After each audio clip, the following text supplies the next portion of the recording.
কোটি বাংলার পক্ষ থেকে সবাইকে স্বাগতম। শিক্ষার্থী, আশা করি তোমরা প্রত্যেকে ভালো রয়েছো, সুস্থ রয়েছো। তোমরা 2025-26 সেশনে যারা diploma in engineering admission test দিবা, তোমাদের জন্য কয়েকটি কথা বলতে চাচ্ছি, একটু ধৈর্য সহকারে শুনবা, ইনশাল্লাহ উপকৃত হবা। শিক্ষার্থী, তোমরা যারা 2024-25 সালে এসএসসি পরীক্ষা অংশগ্রহণ করলা, তোমরা কিন্তু একেবারেই রানিং স্টুডেন্ট। এসএসসির যে সিলেবাসটা, 9-10-এর যে সিলেবাস, এই সিলেবাসটা কিন্তু তোমাদের খুবই পরিচিত। সেক্ষেত্রে তোমাদের কিন্তু একটা প্লাস পয়েন্ট রয়েছে। এছাড়া 24-23-এর স্টুডেন্টও কিন্তু অ্যাডমিশন পরীক্ষা দিবে, যারা ডিপ্লোমা করতে চায়, ইঞ্জিনিয়ারিং করতে চায়। তো তোমাদের 25 সালের স্টুডেন্ট গুলাই কিন্তু বেশি। তোমরা অনেকেই আবেদন করেছো, আবেদন পূরণ করেছো এবং অ্যাডমিশন টেস্ট দেওয়ার জন্য আবেদন করেছো, টাকা ফিস দিছো, পড়াশোনা করতেছো। অনেকেই আছে খুব খুব সুন্দর পড়াশোনা করতেছো, যেটা মনের মতো পড়াশোনা করতেছো যেন তোমার রেজাল্টটা আসেই। একটা তোমার মানে কনফিডেন্স আছে, তোমার চিন্তা আছে, তুমি চান্স পাবে বা তোমাকে ডিপ্লোমা করতেই হবে। এই মিশনে তুমি নেমেছো, তুমি ইনশাল্লাহ চান্স পাবে আমি মনে করি।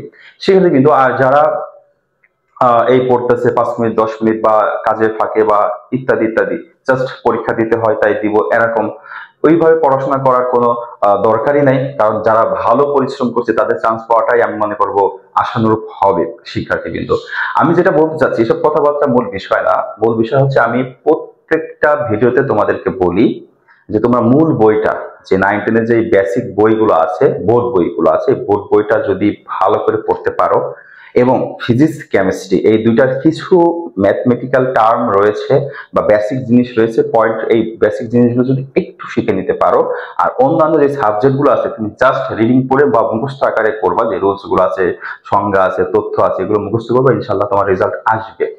এখন এই মুহূর্তে তোমার কি করা হচ্ছে দেখো, আজকে হচ্ছে 15 তারিখ, পরীক্ষা হবে 29 তারিখ, আর কিন্তু বেশি দিন সময় নেই। অনেকেই গ্রাম থেকে ঢাকাতে হচ্ছে পরীক্ষার কেন্দ্র দিয়েছো, ঢাকায় পরীক্ষা দিতে আসবা, আসা যাওয়ার একটা সমস্যা আছে, বা কোন দিন আসবা সেটারও একটা আছে। আবার ঢাকায় আসার পর ঢাকার একটা পরিবেশের সাথে খাপ খাওয়ানোর একটা বিষয় রয়েছে, আমি ওইটা নিয়ে পরে বলছি। কিন্তু এখন বলছি, তোমরা এখনো যাদের মূল বই শেষ হয় নাই, মূল বইগুলো যদি পারো একবার রিভাইজ করে ফেলো। এক দিনে একটা সাবজেক্ট পড়ে, রিডিং করে শেষ করা যায় যদি তুমি চাও। এখন অনেকদিন সময় আছে। এবং তোমরা অনেকেই সাজেশন খুঁজতেছো। দেখো, অ্যাডমিশন টেস্টের সাজেশনটা হচ্ছে তোমার কোন টপিকগুলা মোস্ট ইম্পর্টেন্ট, ওই টপিকগুলা সম্পর্কে আলোচনা করাই বা ধারণা নেয় কিন্তু তোমার সাজেশন। এমন নয় তুমি 500 এমসিকিউ করেছো, এখান থেকে তোমার 70টা কমন পড়বে, 60টা কমন পড়বে, 30টা কমন পড়বে, এরকম কিন্তু হুবহু হয় না, হবেও না। সেই ক্ষেত্রে যেই জিনিসগুলো, যেই টপিকগুলো ইম্পর্টেন্ট, এখান থেকে প্রশ্ন আসতে পারে, এই জিনিসগুলো তুমি সাজেশন আকারে খুঁজতে পারো। কিন্তু সরাসরি প্রশ্ন খুঁজতে যাও না, এটা তোমার জন্য একটা বোকামি হবে, সময় নষ্ট হবে।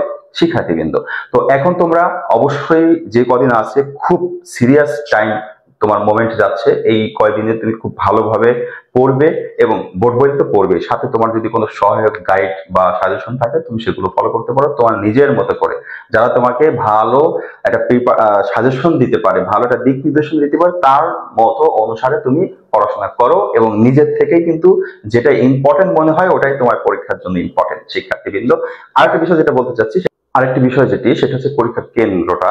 পরীক্ষার কেন্দ্র অনেকে গ্রাম থেকে ঢাকাতে দিয়েছ, তো সেই ঢাকায় দেওয়ার কারণ হচ্ছে, একটি কারণ আছে যেটা আমি সবার সামনে নাই বলছি, অনেকের একটা কারণ আছে, মূল কারণ একটা আছে। তো যাই হোক, তোমরা যারা ঢাকায় কেন্দ্র দিয়েছো আশেপাশ থেকে, তোমাদের যেহেতু 29 তারিখে পরীক্ষা, অনেকেই 28 তারিখে রাত্রে এসে 29 তারিখে সকালে পরীক্ষা দেওয়ার চেষ্টা করবা, চিন্তা করবা।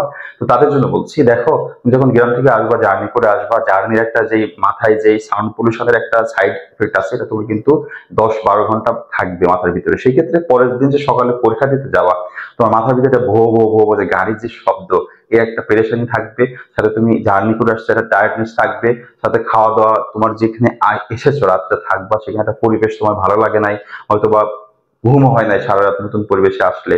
সেক্ষেত্রে তুমি সারাদিন জার্নি করে আসলে, রাত্রে একটু ঘুমাইবা, সকালে একটু রেস্ট দিবা, এটা করতে পারো না, পরীক্ষা দিতে চলে গেছে।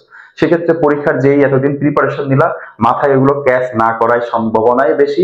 তখন পরীক্ষা হলে এটা একটা প্রভাব তুমি দেখতে পাবা, তোমার পড়বে। সেক্ষেত্রে তোমরা যারা বাইরে থেকে ঢাকাতে কেন্দ্র দিয়ে পড়াশোনা মানে অ্যাডমিশন টেস্ট দেওয়ার চিন্তা করেছো বা করেছো, আবেদনে পরীক্ষা কেন্দ্র ঢাকাতে দিচ্ছ, আমি বলবো অবশ্যই 2 থেকে 3 দিন আগে তুমি ঢাকাতে আসবা।